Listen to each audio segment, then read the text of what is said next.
Hey everyone, welcome back to Love on the Rocks. We have breaking news in the Suzanne Simpson case.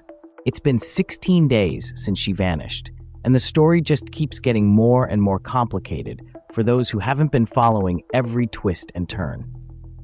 Suzanne Clark Simpson, a mother of four, disappeared from her Olmos Park home 2 weeks ago. Right, and just days ago, police arrested James Valley Cotter, a former business partner of Suzanne's husband, Brad Simpson. Cotter's been charged with evidence tampering a third-degree felony, no less. As you may recall, James Cotter's name popped up in our last episode, What's the Deal with Brad Simpson, as he was involved in some shady business dealings with Suzanne's husband, Brad, and now he's facing a charge for a third-degree felony, which, as you and I both know, is a pretty serious charge. That tells me investigators suspect something big's going on here. What do you make of that? Well, to understand how we got here, we have to go back to the beginning. Shortly after Suzanne's disappearance, her husband, Brad Simpson, was arrested. Charges of domestic violence and unlawful restraint. Witnesses reported seeing him preventing Suzanne from leaving their home the night before she vanished. So right off the bat, investigators were looking at Brad Simpson as a person of interest. Absolutely. And with those initial charges, the focus really zeroed in on him. But they haven't found Suzanne. There have been multiple searches of their property in Olmos Park, even an Eastside landfill. So far, nothing. Exactly. And that's where this new arrest gets really interesting. Because it seems like investigators are expanding their focus, looking beyond a purely domestic dispute. And the connection between Brad Simpson and James Cotter, this isn't just some random former colleague. Not at all. We're talking about some deep history here. Brad Simpson used to be an executive at Cotter and Sons, a big-time real estate firm owned by James Cotter's father. Oh, wow. So their connection is more familial than just business acquaintances. Right? And it gets even more complex when you consider that a few years ago, Brad and James were hit with a lawsuit, since they had started a side business together while Brad was still at Cotter and Sons. What kind of side business? A janitorial company, of all things, and things went south. They ended up being sued for breach of contract after selling the company. A janitorial company. It seems a little strange, I have to say. You don't usually expect to find janitorial services mixed up in a missing person case. Right. It just feels a little out of place. I agree.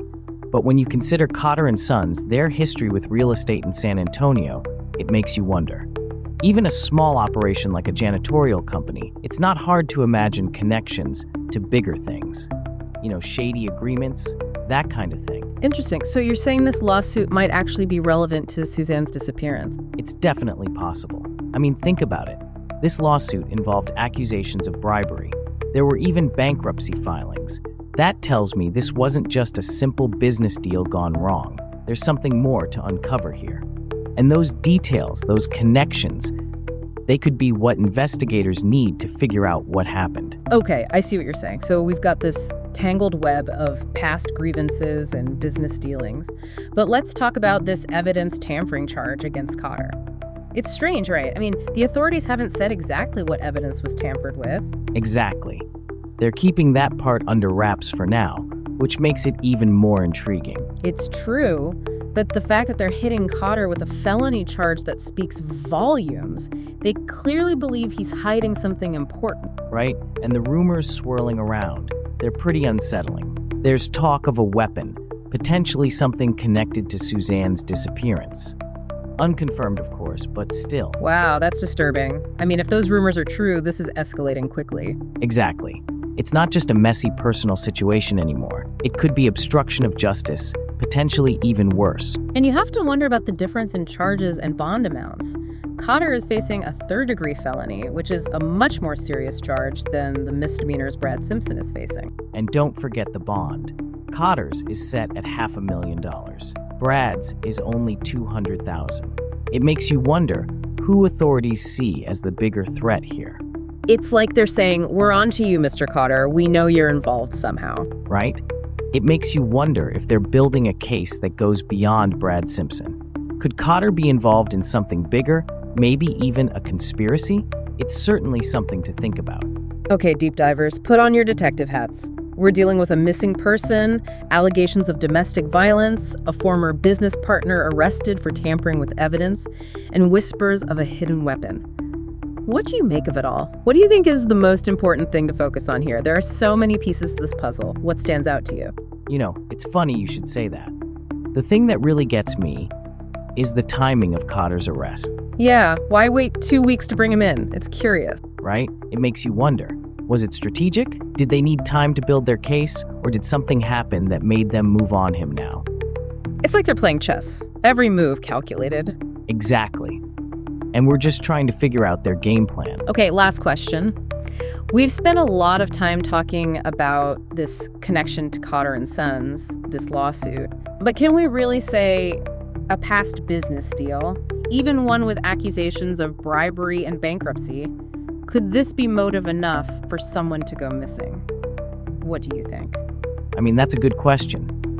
We like to think things are separate. Yeah, I get that. Like, what happens in one area of your life can bleed into another. That's exactly it. So we can't just dismiss this lawsuit as some random thing from the past. It could be a bigger part of the story than we realize. Exactly.